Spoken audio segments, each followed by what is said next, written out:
Donc, monsieur, vous êtes Maurizio, bonjour. Bonsoir, Vous avez 47 ans, vous êtes marié, vous avez un enfant, et puis vous travaillez à 50% comme vendeur. Voilà, exactement. Donc, vous êtes concerné par cette maladie dont on parle depuis tout à l'heure, la dystrophie facio-scapilo-humérale. Au revoir, merci beaucoup. Je suis désolée, mais j'ai l'avion. Non, merci. Bien été intéressé. Merci. Au plaisir une prochaine fois. Voilà. Alors, d'abord, comment s'est passé pour vous la période avant le diagnostic? Si vous voulez nous raconter un petit peu. Oui, alors j'aime bien utiliser un peu le terme, ça peut être dramaturge, mais de désert médical, parce que c'est vrai que dans mon cas, il a fallu à peu près, on va dire, 10-15 ans, un peu de souffrance pour arriver au diagnostic, où je voyais au fait mon corps dégénérer. Il y avait des épisodes assez durs à vivre. L'année 2014, je suis devenu papa, mais je voyais que j'arrivais pas à tenir mon bébé qui était tout petit dans les bras, de peur de le faire tomber. Et j'avais déjà commencé à en parler à différents médecins et tout. Et il n'y avait pas grand-chose qui se passait. On me demandait de faire de la musculation. Je n'arrêtais pas de faire de la musculation, de perdre du poids. Ça, c'était peut-être un peu logique pour moi. Mais je voyais que je faisais de la musculation. Mon épouse me suivait avec moi. Elle améliorait et moi, rien ne se passait. Au niveau professionnel, je voyais que j'arrivais plus à suivre, que vraiment mon corps se dégénérait. Et c'est pour ça que j'utilise vraiment le terme de désert médical. Ça a duré combien d'années à peu près cette période? Oui, entre 10 et 15 ans, facilement. Et, il aura fallu au fait le changement de médecin. Mon médecin de famille est décédé malheureusement subitement et je suis tombé sur un nouveau médecin d'une nouvelle génération, comme quoi il faut faire confiance aux jeunes. Et elle, dès les premiers temps, elle était même choquée que j'avais jamais consulté un neurologue et c'est elle qui a entamé le processus de m'envoyer chez un neurologue. Et, il y a même une petite anecdote qui m'a aussi impressionné. Je reviens sur ce que la doctoresse avait dit au niveau enfantin.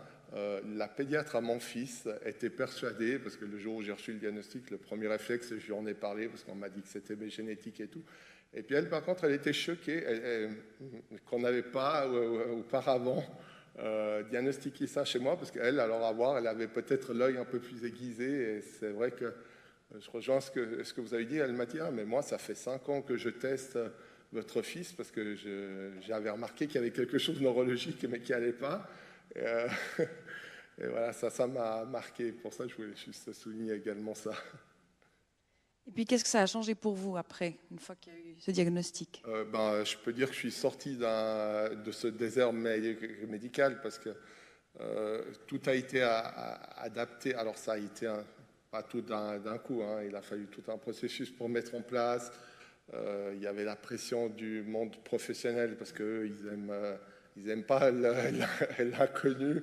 Il fallait que ça soit clair, mais dès le départ, la recherche également du taux qui me convenait pour pouvoir rester actif, mais sans non plus muser.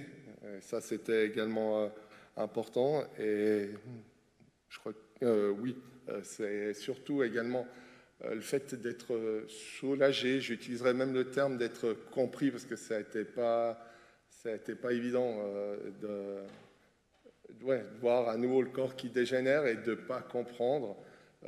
Étonnamment, le jour où on m'a annoncé le verdict, ça a été un énorme soulagement. Je me suis senti vraiment compris là, et parce que il y avait mes deux moments, c'était presque comme si je devenais fou parce que je voyais que ça fonctionnait pas et j'avais pas de réponse. Alors. Et puis qu'est-ce que ça, pardon, comment ça se manifeste maintenant chez vous? Qu'est-ce que ça a changé au niveau de votre façon de vivre? Alors. J'utilise le terme souvent, l'improvisation pour moi est devenue un luxe. Ça a été très difficile d'accepter de devoir planifier des journées, de planifier, typiquement aujourd'hui pour venir ici, J'ai pris carrément congé au travail. Je me suis juste autorisé ce matin à aller voir mon médecin de famille pour autre chose. Mais voilà, je dois organiser ma journée, même si ma femme me suppliait d'aller avec elle. Je ne sais pas, au cinéma, faire des courses. Je sais que je dois savoir dire non et mettre des priorités. Je dirais que ça a changé également dans le sens de également écouter plus mon corps. Ça, en entendant les témoignages des médecins, je me suis vraiment reconnu là-dedans. Et c'est maintenant, j'ai vraiment la chance d'être bien entouré par que ça soit la physio, l'ergo, j'ai la chance vraiment, parce que souvent on se plaint en tant que patient, mais j'ai vraiment la chance d'avoir un bon réseau. J'ai la chance qu'on voit vraiment que ça découle de façon mais positive, et ça m'a vraiment énormément soulagé. Bien. Et puis, est-ce qu'il y a quelque chose que vous aimeriez dire au niveau de ce qui est positif dans votre vie, et puis pour clore? Oui, je tenais d'abord à remercier tous ceux qui s'occupent de moi, en l'occurrence Dr Kardak, qui est là ce soir, mon médecin de famille qui n'a pas pu venir, mais la Dr Esfurst, je voulais la citer parce que c'est elle qui m'a fait sortir de ce désert médical, tous ceux qui m'entourent, en particulier mon épouse. On oublie souvent les proches aidants, et là je lui dois une faire chandelle. Je tenais également à remercier l'ASRIM, parce que je pense qu'on ne se rend pas compte tout ce qu'ils peuvent amener au niveau soutien administratif. Et également, comme j'ai dit avant, tous l'ergo qui me suit, la physio, là j'aimerais vraiment leur dire un grand merci. Vous avez pu être entouré de personnes qui connaissaient cette maladie, les physios, les ergos et tout ça. Oui, ça c'était vraiment le plus important, parce que on m'avait fait faire beaucoup de physio, mais effectivement, ils ne connaissaient pas les aboutissants. Et lorsque l'objectif était, j'avais l'impression de me préparer des fois pour les Jeux Olympiques au niveau de la musculation, et c'était complètement faux. Merci beaucoup. De rien. Je ne sais pas s'il y a des questions. Après, je reste ouvert aussi s'il y a des questions, parce que je sais que des fois, ça peut être difficile, en privé, volontiers aussi. Il y a une question.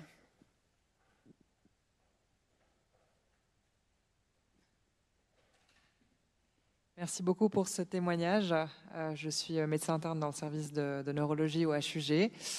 Et je voulais savoir quels étaient les tout premiers signes que vous avez remarqués de la maladie, et à quel âge? Alors, je dirais, je pense même à partir de 30 ans, je suis resté surpris qu'on parlait des signes du visage, parce que moi, c'est peut-être ceux que j'ai moins bien sentis. Moi, c'était les bras, effectivement. Ça a été... dans mon métier, je dois faire de la manutention et tout, et par exemple, je voyais que je n'y arrivais plus.